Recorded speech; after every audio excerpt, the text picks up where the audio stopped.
नमस्कार दोस्तों, प्रस्तुत है सियाराम शरण गुप्त जी द्वारा लिखी कहानी काकी। उस दिन बड़े सवेरे श्यामू की नींद खुली तो उसने देखा कि घर भर में कोहराम मचा हुआ है। उसकी माँ नीचे से ऊपर तक एक कपड़ा ओढ़े हुए कंबल पर भूमि शयन कर रही है और घर के सब लोग उसे घेर कर बैठे बड़े करुण ढंग से विलाप कर रहे हैं।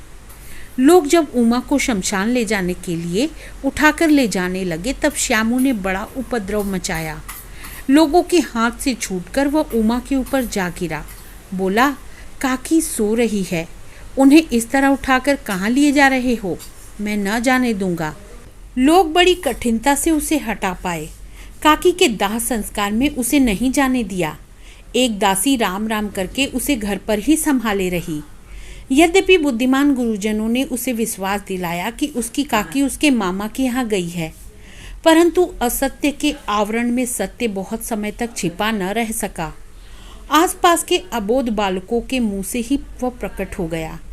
यह बात उससे छिपी न रह सकी कि काकी कहीं नहीं ऊपर राम के यहाँ गई है।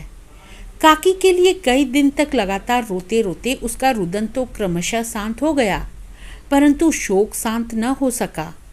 वर्षा के अनंतर एक दो दिन में ही पृथ्वी के ऊपर का पानी तो अगोचर हो जाता है, परंतु भीतर ही भीतर उसकी आर्द्रता जैसे बहुत दिन तक बनी रहती है। वैसे ही उसके अंतस्थल में वह शोक जाकर बस गया था। वह प्रायः अकेला बैठा बैठा शून्य मन से आकाश की ओर ताका करता। एक दिन उसने ऊपर आसमान में पतंग उड़ती देखी। न जाने क्या सोचकर उसका हृदय एकदम खिल उठा। विश्वेश्वर के पास जाकर बोला, काका मुझे एक पतंग मंगा दो। पत्नी की मृत्यु के बाद विश्वेश्वर अन्य मनस्क रहा करते थे। अच्छा मंगा दूंगा कहकर वे उदास भाव से कहीं और चले गए। श्यामू पतंग के लिए बहुत उत्कंठित था।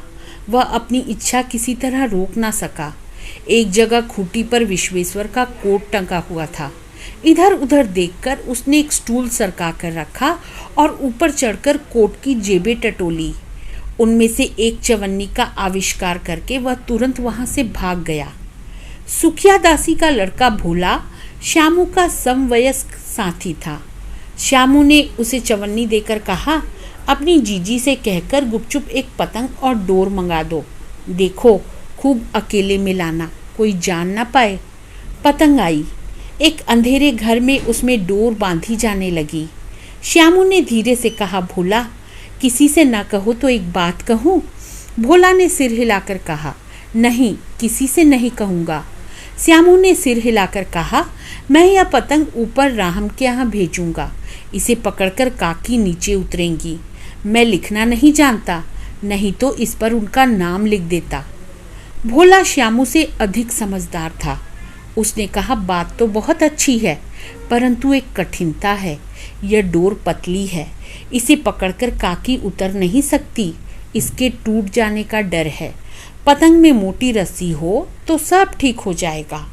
श्यामू गंभीर हो गया। मतलब यह कि बात लाख रुपए की सुझाई गई है, परंतु कठिनता यह थी कि मोटी रस्सी कैसे मंगाई जाए।